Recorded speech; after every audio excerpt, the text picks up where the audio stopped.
सम्माननीय प्रधानमन्त्रीजीले भन्नुभएको थियो, कर्णालीका सोइना हाम्मा सोइना, सुदूर अब दूर नै झिकै झिकै माया पाए। तर सभामुख महोदय, यो नीति तथा कार्यक्रमको 100 पृष्ठ पढियो। नीति तथा कार्यक्रममा हेर्दा कर्णाली र सुदूरपश्चिमलाई छोएको अनुमति भएन। अब आउने बजेटले तय गर्नेछ ती शब्दहरू सपनामा लेखिएका थिए कि विपनामा, बेहोसमा लेखिएका थिए कि होसमा लेखिएका थिए भन्ने कुरा अब आउने बजेटले तय गर्नेछ। त्यो बजेट हामी पर्खेर बसेका छौँ, त्यो बजेट हामी हेर्नुपर्नेछ। तर नीति तथा कार्यक्रममा कहीँ कतै पनि छैन। त्यसपछि हामी सरकारलाई धन्यवाद भनौँला। यदि फेरि व्यवस्था गरियो भने कर्णालीलाई र सुदूरपश्चिमलाई विशेष गरेर फेरि व्यवस्था गरियो भने इतिहासले माफ दिने छैन। अब कर्णालीले यो देशको नेतृत्व आफै गर्नुपर्ने अवस्था आउँछ कि त यो मुलुकबाट आफ्नो अस्तित्व खोज्नुपर्ने अवस्था आउँछ। यो सामान्य कुरा होइन, गम्भीर कुरा हो। सम्माननीय सभामुख महोदय, कर्णाली आफैमा दुर्गम होइन। राज्य सत्ताको निरन्तर हेपाई चेपाई र विभेदले कर्णालीलाई दुर्गम बनाएको। नेपालको आज 20,000 किलोमिटर कालोपत्रे सडक हुँदा कर्णालीमा जम्मा 300 किलोमिटर मात्र कालोपत्रे सडक हुनु यो लाजमर्दो अवस्था हो या होइन? हामीले भिख मागेको होइन, हाम्रो अधिकार मागिरहेका छौँ। देशको कुल कालोपत्रे सडकको केवल 1.5% हिस्सा मात्र कर्णालीमा हुनु के यो अन्याय होइन? के यो न्याय हो? आज पनि कर्णालीमा सडक लाम्बे छन्, बर्सातमा लाम्बे छन्। आज पनि बिरामी बोकेर अस्पताल पुर्याउँदा बाटोमा ज्यान जान्छ। आज पनि आकाशमा हेलिकप्टर देख्दा गाउँलेहरू आशा र पीडाले एकपटक हेरिन्छ। सम्माननीय सभामुख महोदय, जहाँ सुगमका प्रत्येकको साक्षरता दर आज 82% छ भने त्यही कर्णालीको 76% मात्रै छ। मुगु र हुम्लामा त औषध आयु नेपालकै सबभन्दा कम छ। बालबालिकामा कुपोषण, होचोपन, कम तौलको समस्या भयावह छ। तर म आज केवल अभावको कुरा मात्र सुनाउन आएको होइन, म सम्भावनाको आवाज पनि उठाउन आएको छु। कर्णाली विकट भयो। आज जति पनि मान्य सांसद हुनुहुन्छ तपाईँहरूले बोलिने भाषा पनि त्यही कर्णाली दिए र यो संसदको रोस्टरमा मैले बोलेको भाषा पनि यही कर्णाली दिए। सम्माननीय सभामुख महोदय, नेपालमा सबभन्दा धेरै जडीबुटी पाइने प्रदेश कर्णाली हो। यार्सागुम्बा, जटामसी, पाँचौले, रतुवा, कटुकी, पदमसाल यी सम्पत्ति हुन् राज्यका। तर राज्यले दृष्टि नपुग्दा अभिशाप जस्तै बनेका छन्। राज्यले खर्मो आम्दानी गर्न सक्छ। नेपाली भाषाको उद्गमस्थल सिन्जा उपत्यका कर्णालीमै छ। खसारेको सभ्यता र संस्कृतिको आत्मा कर्णालीमै छ। नेपालकै सबैभन्दा ठुलो स्वर्गकी अप्सरा रारा कर्णालीमै छ। सबभन्दा गहिरो स्याउ फोक्सोन्डो ताल कर्णालीमै छ। नेपालको सबभन्दा लामो नदी कर्णालीमै छ। सबैभन्दा बढी स्याउ उत्पादन गर्ने प्रदेश कर्णाली नै हो। सबैभन्दा बढी अर्गानिक खेती गर्ने प्रदेश कर्णाली हो। ऊर्जाको कुरा गर्नु पर्यो भने सम्माननीय सभामुख महोदय, 18,000 देखि 20,000 मेगावाट क्षमताको जलविद्युत उत्पादन गर्ने क्षमता छ। राज्यले अहिले 4300 मेगावाट बिजुली उत्पादन गर्दा कर्णालीमा 10 मेगावाट मात्रै छ। कर्णालीका जनता आज पनि अँध्यारोमा बस्न बाध्य छन्। यो विडम्बना भएन भने अनि के हो सम्माननीय सभामुख महोदय?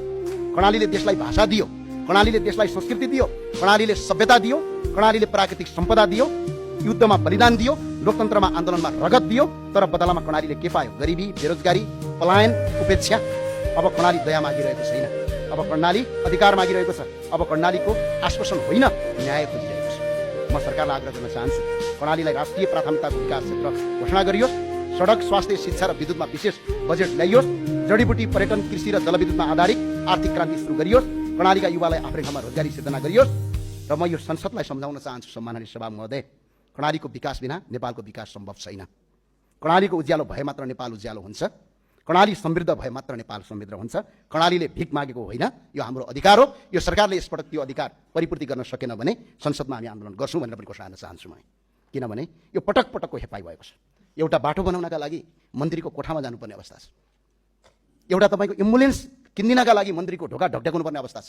त्यो भएको हुनाले अहिलेको बजेटमा अपेक्षा नगरियोस्। सम्माननीय सभामुख महोदय, म अलिकति समय जहिले पनि शक्तिशालीको पक्षमा उभिने होइन, राज्य निमुखा र कमजोर नागरिकको सहारा बन्नु हो। सम्माननीय प्रधानमन्त्रीज्यूलाई सम्माननीय सभामुख मार्फत म भन्न चाहन्छु, सम्माननीय प्रधानमन्त्रीज्यूलाई राम्रोसँग थाहा छ सुत्केरीको व्यथा भनेको के हो भनेर। उहाँलाई मात्र होइन, यो देशलाई नै अवगत छ। तर आज बागमतीको किनारमा 10 दिनकी सुत्केरी महिला घरभित्र प्रहरी पस्दा उनको ओत भत्किँदा त्यो पीडा किन महसुस भएन सरकारलाई? एउटा नाबालकको हातमा नेपाली झण्डा बोकेर आफ्नै घर भत्किएको हेर्दै आँखाभरि आँसु झार्दै आफ्नो किताब समेत निकाल्न पाएन, त्यो बालकको मनमा राज्यप्रति कस्तो छाप बस्ला? त्यो नाबालकप्रति आज सत्ता छ, यसको मतलब यो होइन कि मैले जे पनि गर्न सक्छु भन्ने कुरा होइन। यो सत्ता भनेको स्थायी हुँदैन, यो अस्थायी हो। त्यो भए हुनाले म स्पष्ट भन्न चाहन्छु, म अव्यवस्थित बस्ती जोगाउनुपर्छ भन्नेमा पटक्कै छैन। त्यो बस्ती, बागमती किनारका बस्तीहरू जुन नदीको ठाउँमा छन्, जुन सरकारी सम्पत्तिहरू हडपेका छन्, त्यो हटाउनुपर्छ भन्ने मान्यता राख्छु। तर सरकार हो कि आतंकवादी हो? कति दिनको समय? म अहिले सरकारका मन्त्रीलाई भन्न चाहन्छु अगाडि राखेर, तपाईँहरू बस्दै गरेको घर 24 घण्टामा खाली गर्नुहोस्। ल, सक्नुहुन्छ डेरा सार्न? त्यसको समय छैन। त्यो भए हुनाले सरकारी सम्पत्ति जोगाउनुपर्छ भन्ने मान्यता राख्छु, अवैध संरचना भत्काउनुस्, त्यो भत्काउनु पर्ने पक्षमा म छु, तर मानवीय संवेदनामाथि डोजर चलाएर विकास हुँदैन।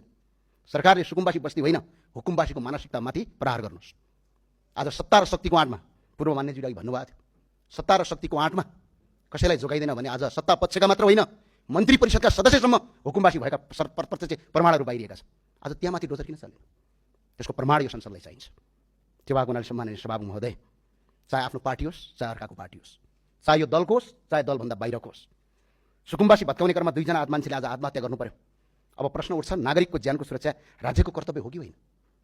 हामीले संसदमा पहिलोपटक संसदमा मानिसहरूमा उभिँदै गर्दा प्रेम आचार्यले अगाडि आएर आत्महत्या गर्नुभयो संसद भवनको गेटमा। हामीले सत्ता पक्षलाई खडो प्रश्न गर्यौँ, तर आज तिनै साथीहरू आज सत्ता पक्ष होइन सरकारको कुर्सीमा बस्नु भएको छ। ती आत्महत्या गर्ने मान्छे यो देशको नागरिक हुन् कि होइन? कहाँ हुन् तिनीहरू? विदेशी हुन्? त्यो के कारणले आत्महत्या गरे त्यसो सोधीखोजी गर्नुपर्छ कि पर्दैन? बागमतीको किनारभन्दा ठुलो मान्छेको ज्यान हो, त्यो किनार त भोलि बनाउँला, तर मान्छेको जीवन फर्केर आउँदैन।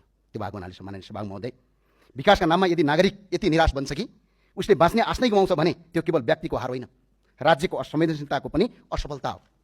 कानुन कार्यान्वयन आवश्यक छ, गर्नुपर्छ, तर मानवीय संवेदना झन् आवश्यकता छ। राज्यले घर मात्र होइन, नागरिकको आत्मविश्वास र बाँच्ने आधार पनि जोगाउनुपर्छ। त्यो भावना सम्माननीय सभामुख महोदय, यो चाहिँ मैले अघि बागमतीको पीडामा सरकार राज्य चाहिँ जहिले पनि गरिब कमजोर निमुखाको पक्षमा हुने हो। राज्य चाहिँ शक्तिशालीको पक्षमा, व्यापारीहरूको पक्षमा, राज्य सुकिल्ला मुकिल्लाका पक्षमा हुने राज्य किन चाहिन्छ हामीलाई? आज अरबपतिहरूलाई राज्य चाहिँदैन, स्पष्ट कुरा हो।